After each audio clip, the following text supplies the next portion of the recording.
বিনম্র শ্রদ্ধা ভক্তিপূর্ণ প্রণাম জানাচ্ছি। আজকের মঞ্চে আলোকিত করেছেন আরো সম্মানীয় অতিথিবর্গ, আমাদের সকলের শ্রদ্ধাভাজন আমার শিক্ষক শ্রদ্ধেয় অঞ্জলি বিকাশ মণ্ডল মহাশয়, তাকে আমার অন্তরের অন্তঃস্থল থেকে প্রণাম জানাই। এছাড়া আমাদের মধ্যে যারা উপস্থিত হয়েছেন সকলকে এবং মঞ্চের সামনে যারা রয়েছেন সকলকে আমার আন্তরিক প্রীতি, শুভেচ্ছা, ভালোবাসা স্তর বিন্যাসে নমস্কার, শ্রদ্ধা, প্রণাম জানাই। আজকে দয়াপুর বিনাপানি সর্বজনীন কিছু শুরু করা খুব সহজেই আমরা কিছু শুরু করতে পারি, কিন্তু পরম্পরা বজায় রেখে বছরের পর বছর, দশকের পর দশক তাকে এগিয়ে নিয়ে যাওয়া একদমই মুখের কথা নয়। আজকে 3টি দশক অতিক্রম করেছে এই উৎসব। শুধুমাত্র আমাদের এই গ্রামের মানুষের ভালোবাসা সহযোগিতাকে পাথর করে রয়েছে দয়াপুর বিনাপানি যুব সংঘ, তার তরুণ প্রজন্ম, তাদের সকলের অক্লান্ত পরিশ্রম, ঐকান্তিক প্রচেষ্টা এই উৎসবকেই জায়গাতে এনে দাঁড় করিয়েছে। আজকে 32তম বর্ষে পদার্পণ করেছে এই উৎসব। শুধুমাত্র এই গ্রামের বা এই ক্লাবের মানুষের সহযোগিতা নয়, আমরা সহযোগিতা পেয়েছি অর্থনৈতিকভাবে, ভালোবাসা পেয়েছি আমাদের থেকে যারা অনেক অনেক দূরে থাকেন তাদের থেকেও অনেক সহযোগিতা আমরা পেয়েছি।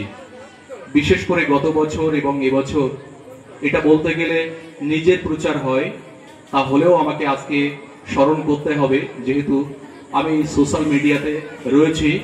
আমার যারা ফলোয়ার রয়েছেন তাদের থেকে গত বছর এবং এবছর দেশ ও দেশের বাইরে থেকে, আমাদের ভারতবর্ষের বিভিন্ন স্টেট থেকেও কিছু কিছু করে অর্থ সাহায্য আনতে পেরেছি।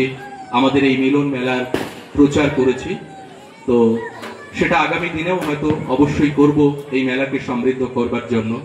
কিন্তু আজকে যাদের কথা না বললে একেবারেই নয়, এই দয়াপুর বিনাপানি যুব সংঘের যারা তরুণ প্রজন্ম রয়েছে তাদের যে অক্লান্ত পরিশ্রম, সারা বছর আমাদের এই গ্রামের ছেলেমেয়েরা কর্মসংস্থান এখানে তো নেই, সকলে ভিন রাজ্যে পরিযায়ী শ্রমিকের কাজ করেন। সারা বছর যে যেখানে থাকেন সকলে এই পূজার আগে আগে এই পূজাকে সাজিয়ে তোলার জন্য, এই পূজাকে একটি মিলন মেলায় রূপ দেওয়ার জন্য তারা সকলে নির্দিষ্ট সময় হাতে রেখে তারা গ্রামে ফিরে আসেন। অনেকে বলেন যে আমি 3 দিন, কেউ বলেন আমি 5 দিন, 1 সপ্তাহ বেশি কাজ করলাম ভিন রাজ্যে শুধুমাত্র এই শ্যামা পূজা আর এই দীপাবলি উৎসবে অর্থ দান করবার জন্য। শুনে গর্বে বুক ভরে ওঠে। আজকে এই ধরনের মানসিকতা সম্পন্ন ছেলেরা, মানুষজন রয়েছেন বলেই এত বড় উৎসব, এই বিপুল ব্যয়ভার বহন করা সম্ভব। আমি দীর্ঘদিন গ্রামের বাইরে থেকেছি। বিগত 3 বছর বা তার একটু বেশি সময় ধরে আবার গ্রামে আসার পরে আমি দেখেছি আঙ্গিকে সাজিয়ে তোলবার আমরা চেষ্টা করেছি। আমাদের এখানে আমরা বিগত সেই শুরুর দিন থেকে চেষ্টা করেছি, এই উৎসব কমিটি চেষ্টা করেছে বাংলার নিজস্ব যে ভাবধারার কৃষ্টি সংস্কৃতি রয়েছে, আমাদের যে পরম্পরা রয়েছে সেগুলোকেই বহন করবার। আমাদের এখানে চটুল কোনো গান, চটুল কোনো নাচ যা আজকে আমাদেরকে কলুষিত করছে, যুব সমাজকে দূষিত করছে, যেখানে পাশ্চাত্য সংস্কৃতি আমাদেরকে গিলছে, সেই জায়গায় দাঁড়িয়ে দয়াপুর বিনাপানি যুব সংঘ ও উৎসব কমিটি একটি ক্ষুদ্র প্রয়াস মাত্র, যে আমাদের এই মঞ্চে শুধুমাত্র বাংলা গান পরিবেশিত হবে। এই মঞ্চে অতুল প্রসাদ, নজরুল, রবীন্দ্রনাথ তাদেরকেই আমরা তুলে ধরব। এই মঞ্চে নিজস্ব যে আমাদের নাচ, গান, আবৃত্তি, নিজস্ব যে ভাবধারার সংস্কৃতি রয়েছে সেগুলোকে বাঁচিয়ে রাখার চেষ্টা করব। আমরা উৎসবের দিনগুলিতে কখনো যাত্রা, কখনো নাটক, কখনো মেঠো সুরের বাউল গান, ক্লাসিক্যাল পর্যায়ে, তো সেই জায়গায় দাঁড়িয়ে আমরা এই কথা উৎসব কমিটির পক্ষ থেকে বলতে পারি বা বলতে চাই যে আর 5টা জায়গাতে যে অনুষ্ঠান বর্তমানে চলছে ব্যয়ভার কিন্তু আমাদের অনেক বেশি। তার কারণ আমাদের এই সুস্থ রুচি সংস্কৃতিকে বাঁচিয়ে রাখতে গিয়ে অনুষ্ঠান নির্ণয়ের ক্ষেত্রে আমাদের বিশেষ ভূমিকা নিতে হয়। সেখানে অর্থ একটা বিরাট বাধা হয়ে দাঁড়ায়।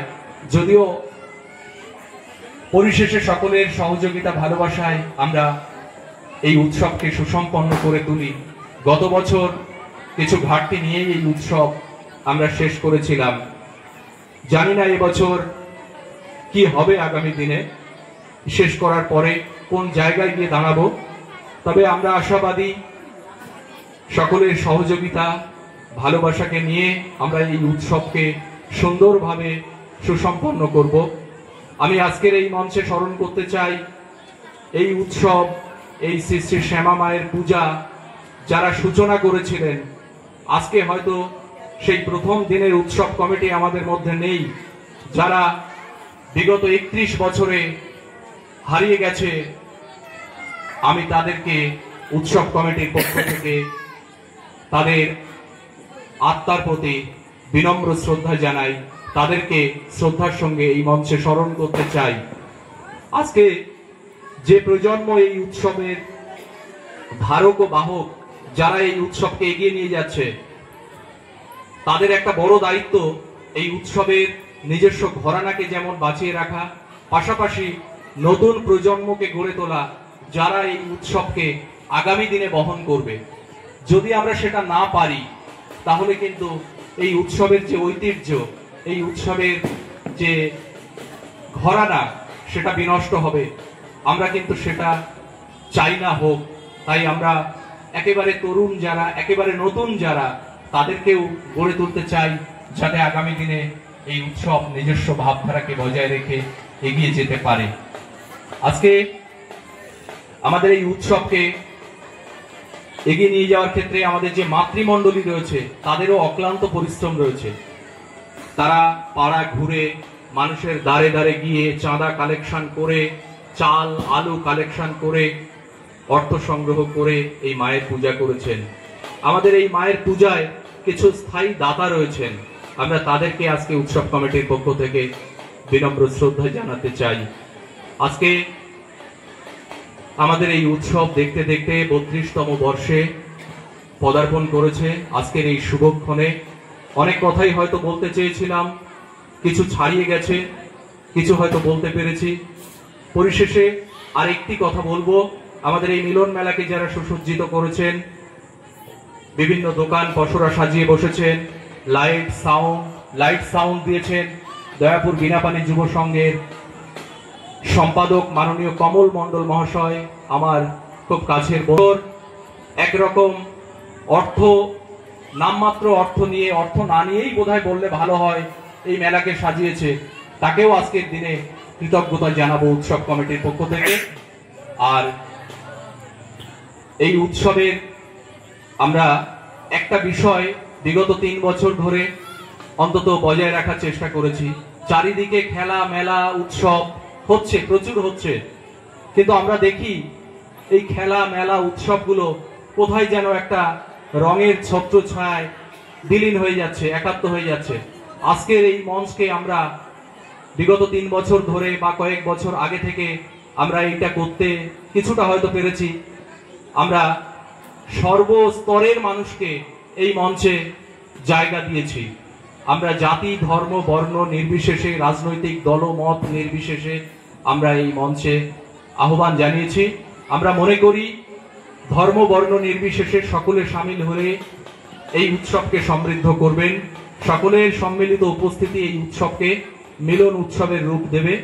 আজকে এই মঞ্চে যারা উপস্থিত হয়েছেন তাদের কাছে আমি গত বছরও যে আবেদন করেছিলাম, এবছরও একই আবেদন করব। আপনারা সকলে আমাদের শ্রী শ্রী শ্যামা মায়ের কথা, আজকে পূজা, তার তাৎপর্য এবং এই উৎসব সম্পর্কে বক্তব্য রাখবেন। আমরা সকলে সমৃদ্ধ হব। রাজনৈতিক আলাপ আলোচনা থেকে আপনারা সকলে বিরত থাকবেন। উৎসব কমিটির পক্ষ থেকে বিনম্র অনুরোধ, আহ্বান। সকলকে আবারও আমার পক্ষ থেকে অন্তরের অন্তঃস্থল থেকে শ্রদ্ধা, ভক্তিপূর্ণ নমস্কার। আমার সামনে যারা রয়েছেন সকলকে ভালোবাসা শ্রদ্ধা জানিয়ে আমার ক্ষুদ্র বক্তব্য শেষ করছি। সকলকে অনেক অনেক ধন্যবাদ। সাথে সাথে আজকে এই মঞ্চে আমার দায়িত্ব আজকের অনুষ্ঠান সঞ্চালনা করার। তো আমি এখন বক্তব্য রাখবার জন্য আহ্বান করব আমাদের আজকের সম্মানীয় অতিথি মাননীয় বলরাম তরফদার মহাশয়কে।